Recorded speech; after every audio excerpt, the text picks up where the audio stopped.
नमस्कार, मैं राहुल कठेरिया।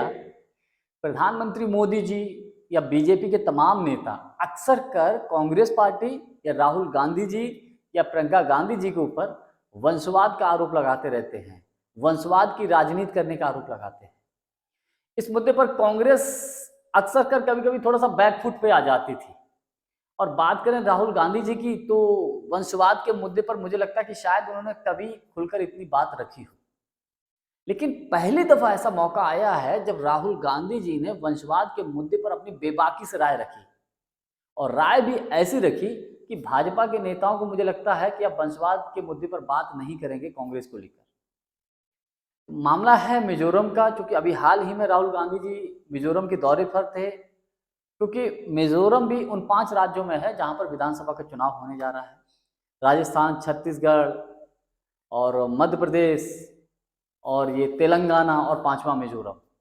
तो इसी सिलसिले में मिजोरम में राहुल गांधी जी थे, वहाँ के लोगों से बात कर रहे थे, पत्रकार वार्ता चल रही थी। उसी दौरान किसी पत्रकार ने उनसे सवाल पूछ लिया वंशवाद के मुद्दे को लेकर।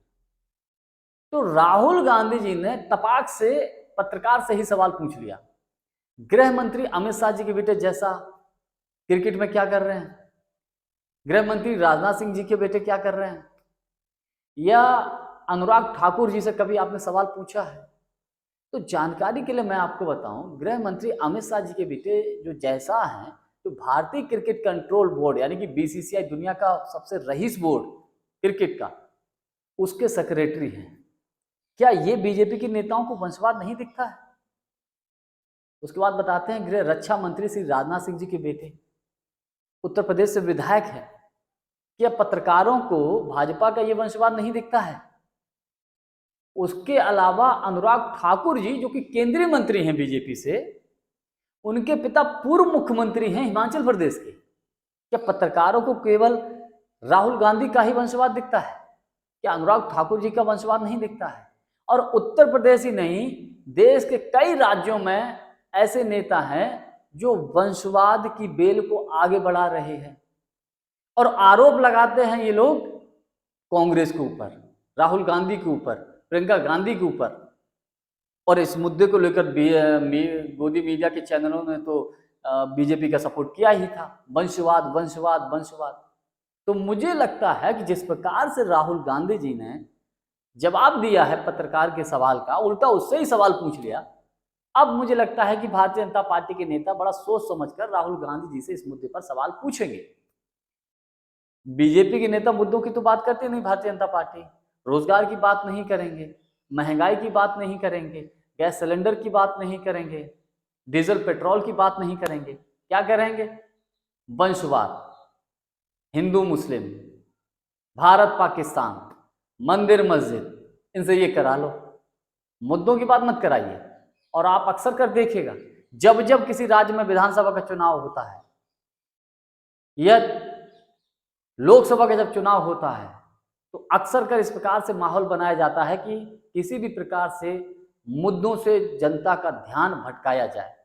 लेकिन अब मैं ये कह सकता हूं कि जिस प्रकार से देश में इस वक्त राजनीति चल रही है, विपक्ष ने जिस प्रकार से मुद्दों को पकड़ा है, जिस प्रकार से विपक्षी पार्टियों ने, पहले क्या होता था कि भारतीय जनता पार्टी के नेता कोई एक प्लान बनाते थे और उस पर विपक्ष के पार्टियां खेलती थी, और अब क्या है, इंडिया गठबंधन कोई प्लान बनाता है, कोई मुद्दा फेंकता है, उस पर बीजेपी खेलती है। तो कहने का मतलब ये है कि 2024 के लोकसभा के चुनाव के मद्देनजर बीजेपी, कांग्रेस, या यूं कहें कि इंडिया गठबंधन में कांटे की टक्कर देखने को मिल रही है।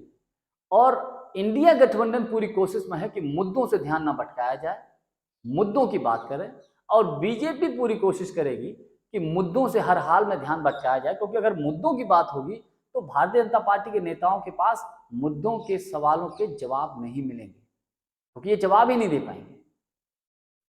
और जिस प्रकार से मिजोरम में राहुल गांधी ने पत्रकारों के सवाल का जवाब दिया है, उल्टा उसी से सवाल पूछ लिया वंशवाद के मुद्दे पर, मुझे लगता है कि अब पत्रकार महोदय भी इस प्रकार के सवाल राहुल गांधी जी से कम ही पूछेंगे, और मुझे लगता है बहुत संतोष भी उनको मिल गया इस सवाल को पूछने के बाद। आज के लिए बस इतना ही। वीडियो को लाइक, शेयर और चैनल को सब्सक्राइब जरूर कर दीजिएगा। बहुत बहुत धन्यवाद। नमस्कार।